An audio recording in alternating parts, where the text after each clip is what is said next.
presupuestario intertemporal. Ya lo hemos calculado paso por paso, la clase también está grabada, que no he olvidado que tengo que subirla a la hora virtual. ¿A qué era igual la restricción presupuestaria intertemporal? A ver si me acuerdo. La sumatoria de S igual a 0 hasta n. En este caso a la izquierda, ¿qué teníamos? El consumo. El consumo de un individuo, ¿de qué depende? De dos cosas, de sus ingresos laborales y de sus stock de activos al inicio del periodo. Fin. Y eso nos va a acompañar en las dos teorías de consumo que vamos a ver a continuación.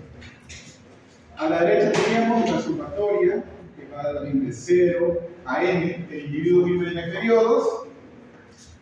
¿De qué cosa? De su ingreso disponible. Nuevamente, el ingreso disponible, o mejor dicho, que proviene el ingreso disponible de su ingreso laboral.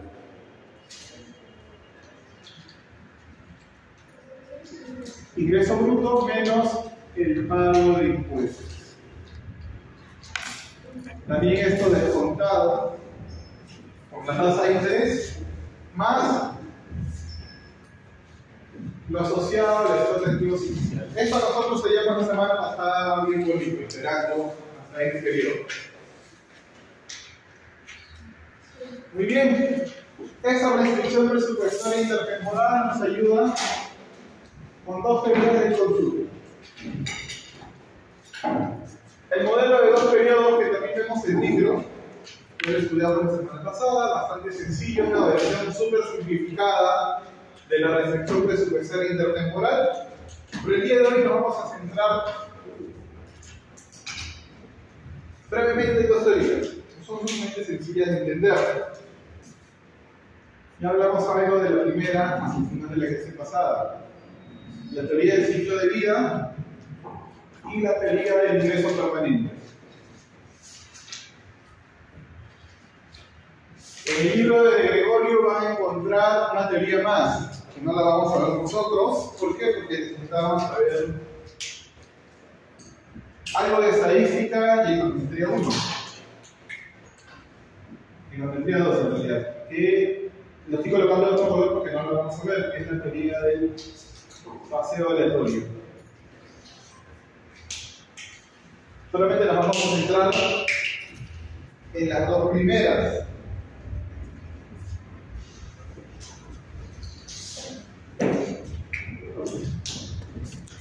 Muy bien. Vamos a empezar con la teoría del ciclo de vida. Bien, recuerden que nosotros estudiamos ¿cuántas teorías de consumo? 3. Estas no están aquí, a la cual tenemos que agregar, y abrimos al inicio de la clase pasada, la teoría keynesiana del consumo, la función de consumo keynesiana, que ya hemos visto hasta el cansancio.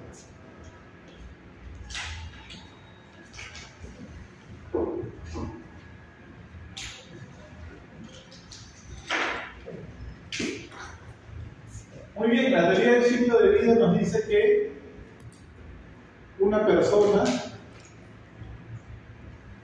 a lo largo de su vida económica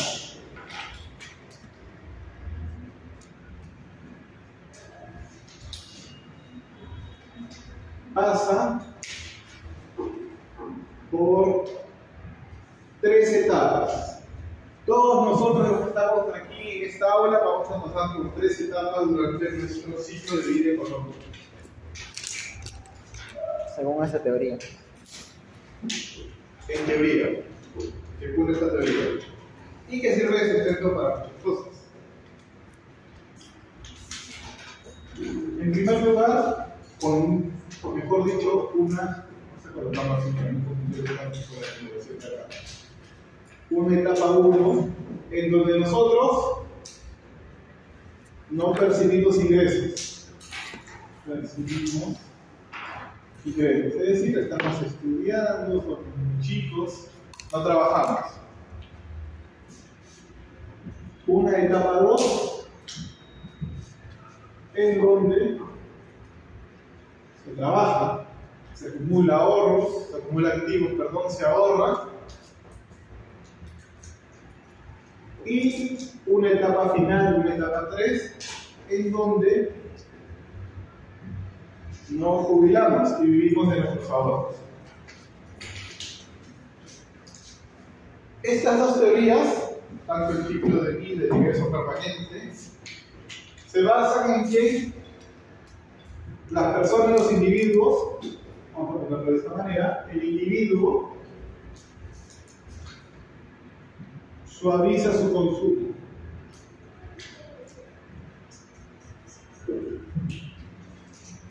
Para nosotros, ¿qué significa esta palabra suavizar su consumo? Vamos a entenderlo de esta manera. Significa que distribuye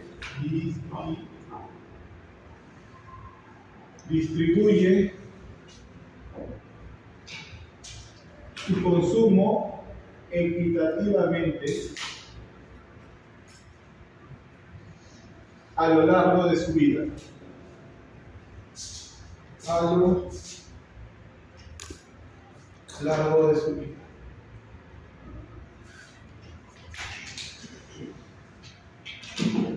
En otras palabras, también incluso más sencillas que esas,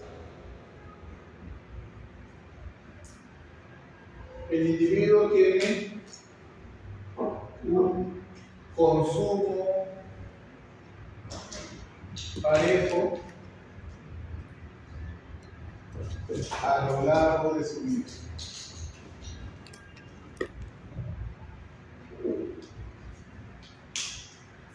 Estas son las distintas definiciones que vamos a encontrar en los libros de texto sobre la palabra suavizar consumo, o sobre la frase suavizar consumo.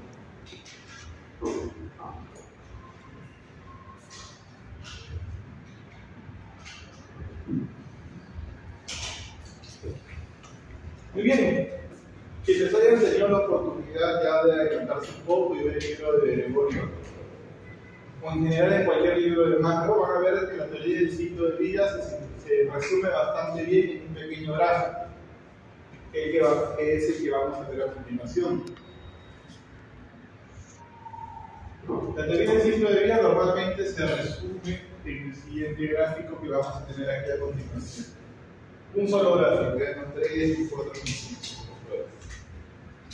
En el eje X, nosotros tenemos el tiempo. Y en el eje Y vamos a graficar, o vamos a tener tanto al ingreso laboral, al consumo y a la acumulación de activos.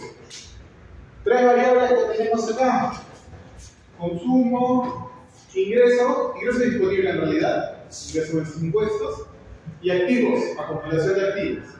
Que los tres van a estar graficados en este plano. Un primer supuesto bastante simplificador de la teoría del ciclo de vida: cuando nosotros decimos que el individuo suaviza su consumo, la forma más simplista de ver esto es que el individuo tiene un consumo constante a lo largo de su vida. Es decir, lo podremos graficar como una línea completamente horizontal. Y este es el consumo del individuo a lo largo de su vida hasta un periodo final, que va a ser el periodo, nuevamente, el periodo N, el que tenemos asociado a nuestra restricción presupuestaria intertemporal. El individuo consume lo mismo por N periodos, desde el periodo 0 hasta el periodo N. Muy bien, este individuo también tiene, o mejor dicho, estas tres etapas de vida las podemos diferenciar a partir de la evolución de los ingresos del individuo. Es decir, ustedes chicos, cuando salgan de la universidad de aquí a 2 años, o 3 años, o un poco más, ¿ustedes con cuánto creen que van a empezar, o cuánto va a ser su primer sueldo? ¿5 soles? Muy probablemente el sueldo mínimo, como todos. Muy bien, pero ustedes saben, ya que se han preparado durante 5 años, que no van a ganar el sueldo mínimo toda la vida, ¿verdad? Sino que ustedes esperan que su ingreso se incremente en el tiempo. hasta que en algún momento no va a llegar ya a lo máximo que ustedes pueden ganar. 15.000, 20.000 soles, no sabe cuánto, no sabe cuánto. Muy bien, y así van a estar por mucho tiempo hasta que cumplen 65, 70, 60 años y se retiran y nuevamente tienen ingresos cero. Muy bien, esa trayectoria de ingresos que se va incrementando en el tiempo, llegan a una meseta y luego se caen, la podemos graficar aquí. Y tiene más o menos esta forma. Ingresos que se incrementan, llegan a un tope y en algún momento caen a cero nuevamente. ¿Por qué? Porque en este momento del tiempo la persona se jubila. Muy bien. Si tuviésemos los valores exactos de lo que estamos graficando, aquí podemos identificar tres áreas. Esta área que vamos a denominar como A, esta área que vamos a denominar como B, y esto obviamente como C. La primera etapa de nuestra vida es donde no trabajamos, no percibimos ingresos, trabajamos, nos jubilamos. Muy bien, lo que está aquí, y es esta línea de color negro, no es otra cosa que nuestro ingreso disponible.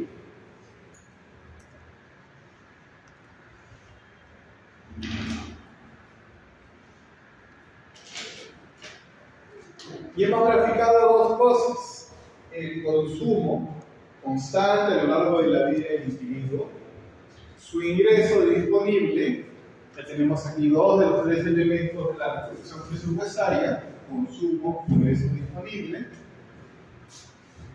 activos.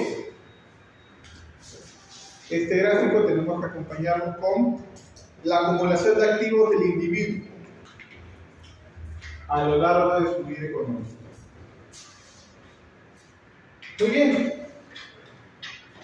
En esta primera etapa que hemos denominado, que hemos colocado como A, ¿qué creen que suceda con los ahorros de este individuo? ¿Van a ser positivos? ¿Van a ser negativos? ¿No va a tener ahorros? ¿Cómo creen que sea durante esta primera etapa que hemos denominado como el área A? ¿No hay ahorros? ¿O ahorros son iguales a cero o son negativos? Son dos cosas diferentes.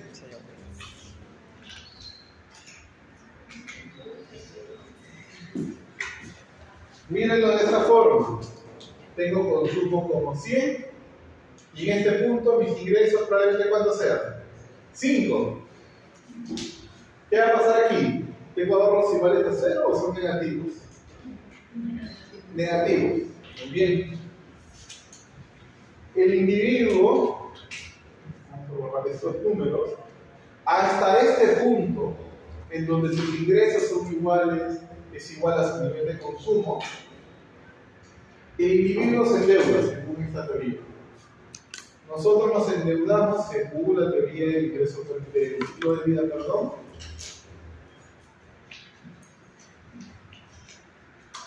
Y ese nivel máximo de endeudamiento llega hasta que los ingresos son iguales al consumo. Esto que está aquí, que estoy graficando como una línea punteada de color verde, es la acumulación de activos del individuo. Acumulación de activos.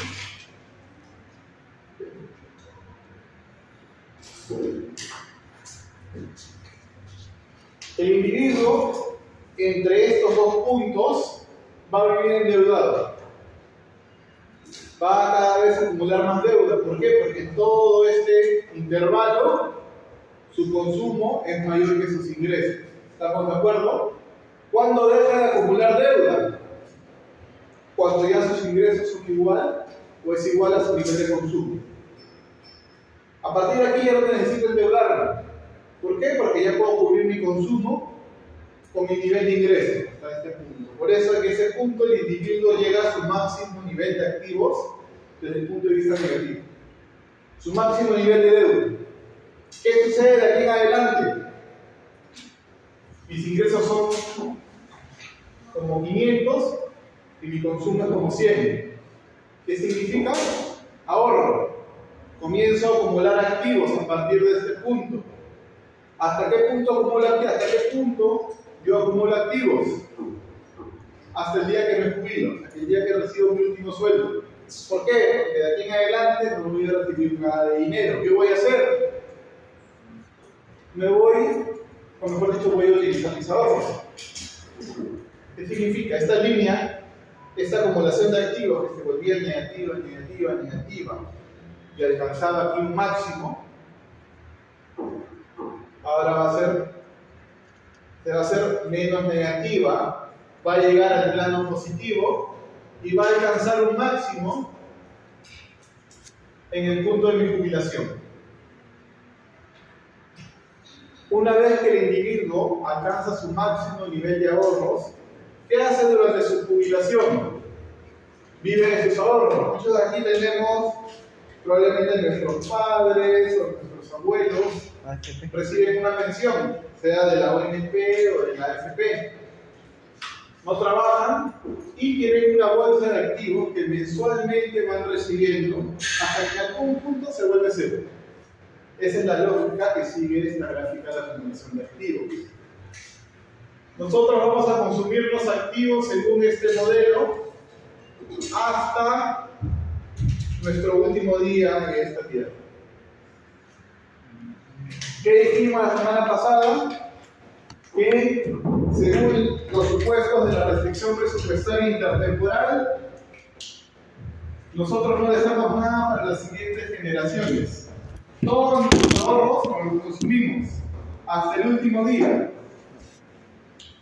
Y esa es la misma lógica que guardamos acá. Nos quedamos con cero activos en el periodo cuando morimos, que es el periodo N. Entonces, tenemos aquí los tres elementos de la restricción presupuestaria intertemporal. Consumo constante, ingreso disponible que tiene una forma de U invertida, ingresos crecientes en el tiempo que en algún momento llegan a un punto máximo para luego reducirse hasta cero. ¿Por qué? Porque dejamos de trabajar. ¿O ustedes quieren trabajar para siempre? No, ¿verdad? La mayoría de personas se retiran a los 65, otros queremos retirar a los 45 y así. Hay un punto en donde nosotros dejamos de trabajar. Y a partir de ese punto, ¿cómo vivimos? De nuestros ahorros. Hasta que se vuelven cero. Muy bien. Esta teoría, cuando ustedes lean el libro de Gregorio, sirve como fundamentación para la creación del sistema de pensiones. Los individuos tienen que ahorrar para poder utilizar eso en el futuro. Esta teoría se utiliza como fundamentación para la existencia del sistema de pensiones. Si yo preguntara esa alternativa en el examen final, ya saben qué responder. Por ejemplo, está grabado. Si no son dos celulares, son tres. Muy bien. Está claro para todos. Oiga, a lo mejor lo voy a escribir. Te escucho. La parte conocedor en la parte del área B, todo ese triángulo es ahorro negativo. Ajá. En la parte del B es ahorro positivo. Así es. Vamos a colocarlo aquí más claro. De acá, vamos a colocar esto bonito. Toda esta parte que está acá, hasta este punto donde se llega al máximo, es deuda, ahorro negativo. ¿Está claro? ¿Por qué hay ahorro negativo? Porque en todo este intervalo el consumo siempre es mayor que el ingreso. ¿Cuándo se deja o cuándo ya no se da esa condición? Aquí, exactamente, donde está mi dedo, donde el consumo es igual al ingreso. A partir de ese momento, supongamos que ustedes nuevamente están ganando su sueldo mínimo. Sus gastos son de 1.500 soles y el sueldo mínimo es de 1.000. Esos 500 soles supongamos que son un préstamo que tienen que asumir ustedes de sus padres. Sus padres le dan 500 soles todos los meses para cubrir ese déficit. Pero en algún momento ustedes van a tener un trabajo que tenga un ingreso superior a los 1.500 que cuesta su estilo de vida. En ese momento ustedes van a acumular ahorros van a poder pagar su deuda. Una vez que pagan su deuda, van a poder generar ahorro. Hasta llegar a un punto máximo de esos ahorros. Probablemente acá 30 años sean 1 millón de soles.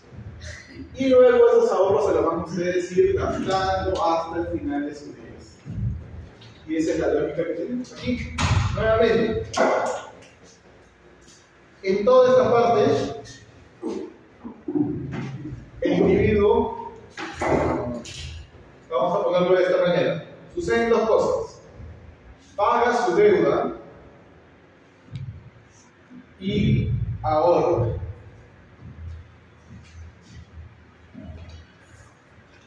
Y como lo que iba a colocar aquí es que esta teoría, al decirnos que nosotros tenemos que ahorrar para poder financiar nuestro consumo luego de haber trabajado, significa que la teoría del ciclo de vida sirve como referencia o justificación para la existencia de sistemas de pensiones.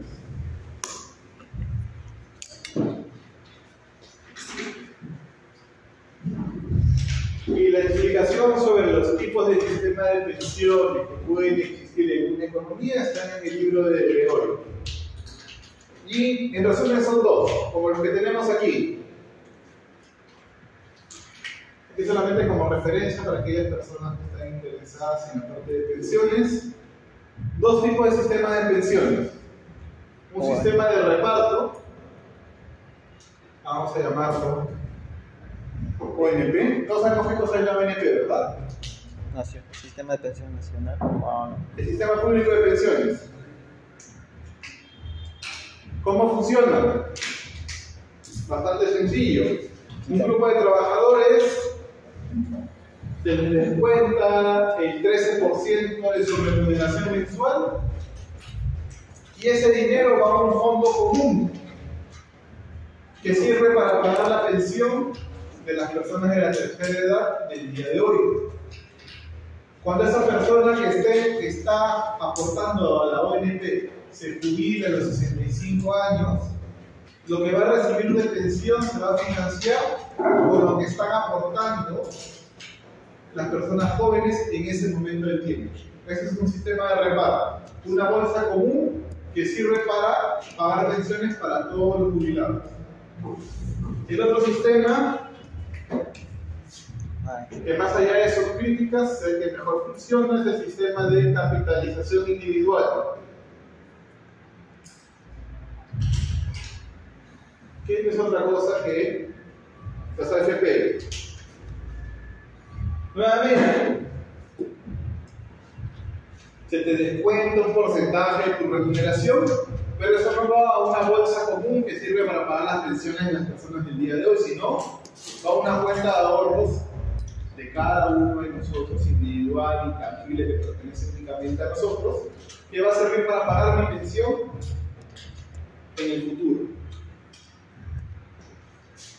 ¿Qué sistema me conviene? Va a depender de cuántos ingresos tenga yo.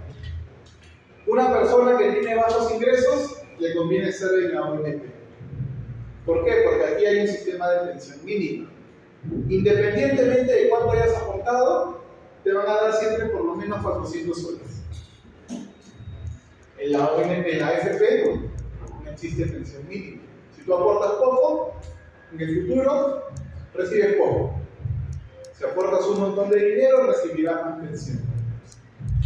Entre comillas, es más justo. Entre comillas. ¿No se puede estar profesor en los dos? ¿Perdón? ¿No se puede estar en los dos? Sí, se puede tener en los dos, pero tendrías que estar aportando en los dos. Y nuevamente hay requisitos que cada uno interesado puede entrar en detalle. ONP tenemos que aportar 20 años consecutivos, si no nos da pensión. En la AFP puedes aportar un mes y igual te van a dar pensión, pero probablemente sea de 10 céntimos por muchos años, obviamente. Ya les sacado todo, profe. Muy bien. Hasta aquí, chicos, ¿está todo claro? Este detalle está en el libro de Gregorio, pero para casos más genéricos, porque obviamente la ONT y la FP son exclusivos de nuestro país. De Gregorio es chileno, así que va a hablar de ese sistema chileno probablemente. En donde solamente funciona H3. Escucho. En la parte del área C, no es una deuda como tal, simplemente es un gasto de los ahorros. Ajá, es un gasto de ahorro. Paga su deuda de ahorro y vamos a identificar este último periodo como que utilizan los ahorros. Listo. Muy bien. ¿Recuerdan lo que estudiamos la semana pasada antes de finalizar nuestra querida clase virtual, algo conocido como restricciones de liquidez? ¿Recuerdan qué significaba ese término?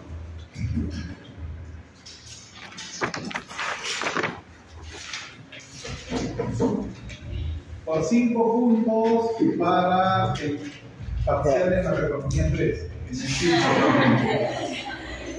Los hogares no pueden endeudarse en el primer periodo. Muy bien. Restricciones de liquidez. Restricción de liquidez es que no nos podemos endeudar en un primer periodo, en un primer momento. Yo les hablaba de esta primera parte, el área A, en donde el caso de ustedes, dentro de unos años, van a comenzar a ganar un sueldo mínimo, pero quieren gastar más allá del sueldo mínimo. ¿Ustedes creen que en la realidad sus padres o el sistema financiero le van a prestar la diferencia? Eso no sucede, pues. No sucede en mi caso, no sucede en el caso de mi compañero, de nuestro compañero, ni en el de ustedes en el futuro. Tenemos que ajustar nuestro consumo en el primer periodo a nuestro nivel de ingresos, obviamente. Muy bien, las restricciones de liquidez ayudan a que esta teoría sea un poco más realista, al menos en esta primera parte del ciclo de vida de las personas. Lo que voy a colocar aquí fue, si no me equivoco, una pregunta del final del ciclo pasado, que es la siguiente: ¿cómo adaptamos las restricciones de liquidez a la teoría del ciclo de vida? Voy a colocarlo aquí. ¿Cómo adaptamos las restricciones de liquidez? Restricciones de liquidez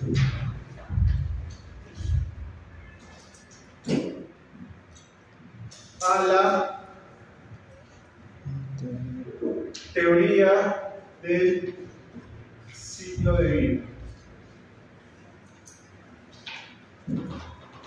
Muy bien.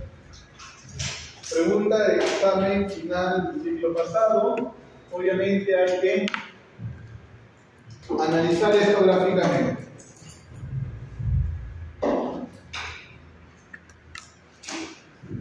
Analizarlo gráficamente. Muy bien. En primer lugar, sabemos qué significa restricciones de liquidez según lo que nos ha dicho su compañero. No nos podemos endeudar en el primer periodo. Muy bien, ¿cómo graficamos o cómo conciliamos teoría del ciclo de vida con restricciones de liquidez? De la siguiente manera. Un gráfico bastante sencillo, nuevamente, el mismo que tenemos a la izquierda. No va a cambiar en nada. Bueno, porque así va a cambiar en algo.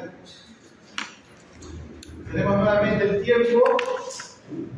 En el eje Y nuevamente el ingreso disponible, el consumo y la acumulación de activos. Tenemos la trayectoria del consumo que ya la conocemos, perdón, del ingreso,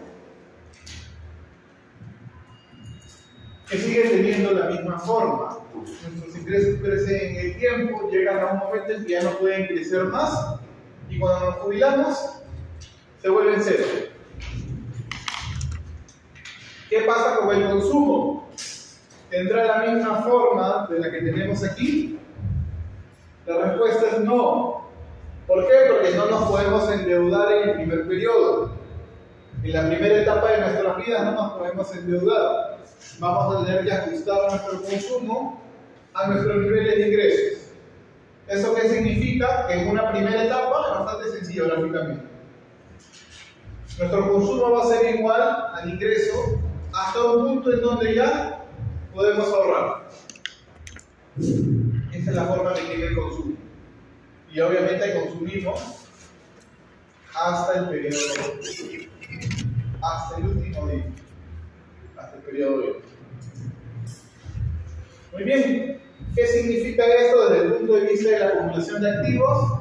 Que no hay deuda en el primer periodo. Si yo preguntara en qué nos ayudan las restricciones de liquidez, porque obviamente no voy a hacer la misma pregunta, es decir, no voy a pedir el gráfico. ¿En qué nos ayudan las restricciones de liquidez en la teoría del ciclo de vida? Respuesta, por ejemplo, que en el primer periodo el individuo no se endeuda. ¿Y qué va a suceder? A partir de este punto, en donde, ¿qué sucede en este punto? Es similar al que está acá. Consumo igual a ingreso. El individuo va a comenzar a acumular activos, porque toda esta área que está acá, el individuo tiene ingresos mayores que su nivel de consumo, que es la línea azul. El individuo acumula activos nuevamente hasta el día que se jubila. Y de ahí nuevamente se gasta todo su dinero. Y listo. Gráficamente eso es como se concilia las restricciones de liquidez. El individuo no se puede endeudar en el primer periodo debido a que esas restricciones están vigentes en la economía.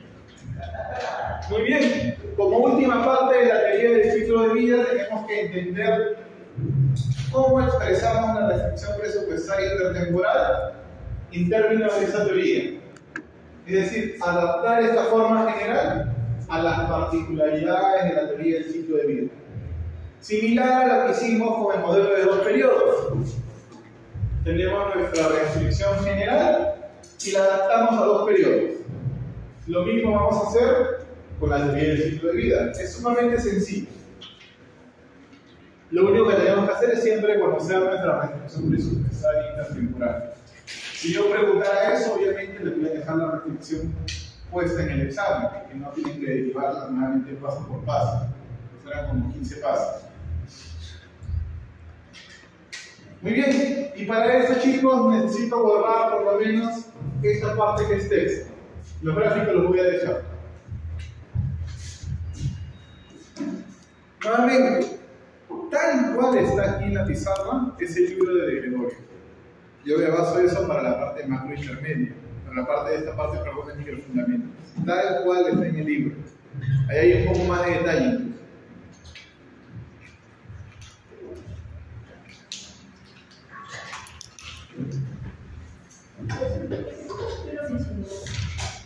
Si no es debe ser el capítulo 4, uno de los primeros capítulos. Porque este libro tiene la particularidad que no empieza con macro 1, empieza con microfundamentos directamente.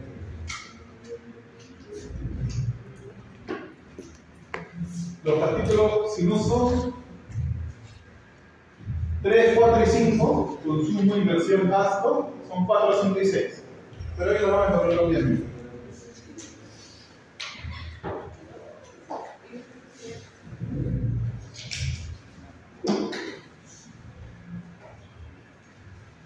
Ese libro tiene al final de cada capítulo problemas y en internet está el solucionario. Vamos a practicar. No es público ese archivo, en ese libro.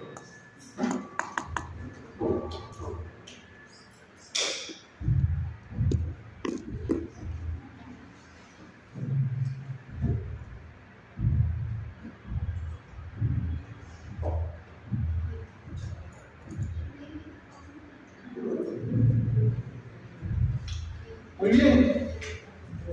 ¿Qué particular tenemos que cambiar en la restricción presupuestaria intertemporal para adaptarla a la teoría del ciclo de vida? Solo una cosa. En la restricción presupuestaria intertemporal nosotros asumimos que el consumo es diferente en cada periodo de tiempo. Entonces lo que vamos a hacer es que el consumo que varíe en cada periodo de tiempo va a ser una constante, tal cual lo tenemos aquí a la derecha. Y listo. Esta es la forma de adaptar nuestra restricción presupuestaria a la teoría del ciclo de vida. Obviamente no lo vamos a dejar ahí, vamos a resolver esto. ¿Qué tenemos? La sumatoria que va de 0 a n, el consumo que es una constante, todo dividido entre 1 más la tasa de interés, y a la derecha tenemos el ingreso disponible.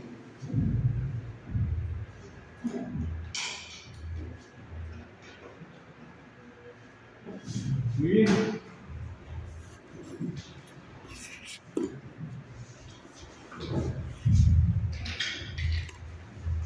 Podemos operar esta parte de la izquierda. Tenemos la constante que sale.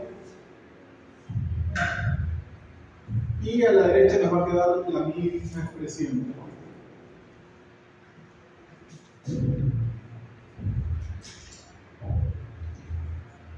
Aquí tenemos nuevamente, repetimos el ingreso disponible. Ingresos menos impuestos.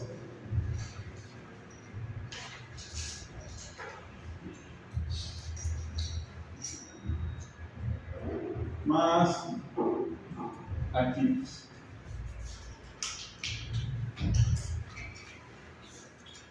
Esta expresión que está aquí es una progresión geométrica. Una progresión aritmética, perdón.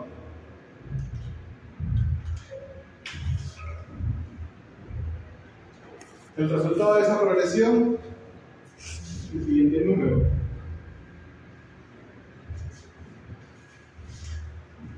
El número que tenemos aquí lo llevamos a operar al siguiente lado. Tenemos nuestro consumo en cada periodo del tiempo, que es el mismo, constante. Aquí llegamos, el consumo que va a tener el individuo a lo largo de su vida va a ser igual a la siguiente expresión.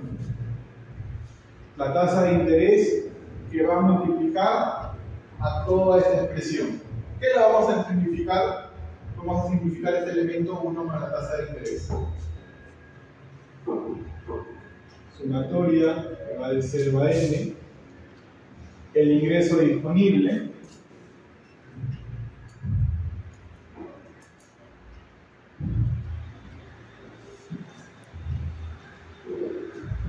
Y para guardar, aunque sea la misma expresión, un pequeño error. Todo esto dividido, aquí va a cambiar algo. Este 1 sobre la tasa de interés va a pasar a dividir aquí. ¿Qué significa eso? Que vamos a poner aquí S más 1. Pequeña diferencia. Al otro lado se va 1 más la tasa de interés, más los activos en inicio del periodo. Y lo que tenemos aquí es cómo se va a comportar el consumo según la teoría del ciclo de vida. Este consumo constante, ¿cuál es la particularidad? ¿Depende de un ingreso constante? No, depende de todos los flujos de ingresos que yo voy a tener en el futuro. Es decir, yo tengo que hacer, según esta teoría, una predicción de cuántos ingresos yo espero tener en los siguientes años.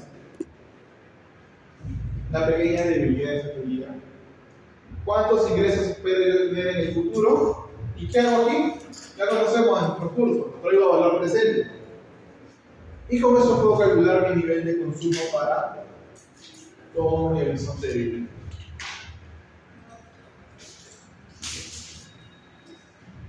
Este factor, traer a valor presente, nos va a acompañar a lo largo de consumo e inversión.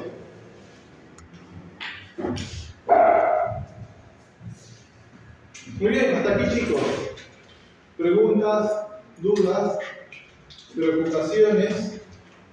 Acá principalmente, ¿qué estamos viendo? Teoría. Yo puedo preguntar teoría, por ejemplo, lo que acabo de decir hace un momento sobre restricciones de liquidez. Puedo dejar planteado la restricción presupuestaria intertemporal, esto siempre va a estar fijo. No tienen que hallarlo, a no ser que yo lo diga.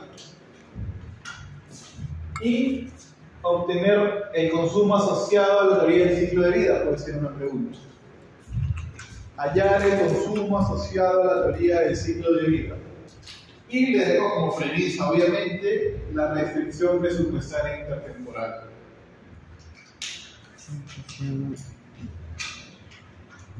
Muy bien.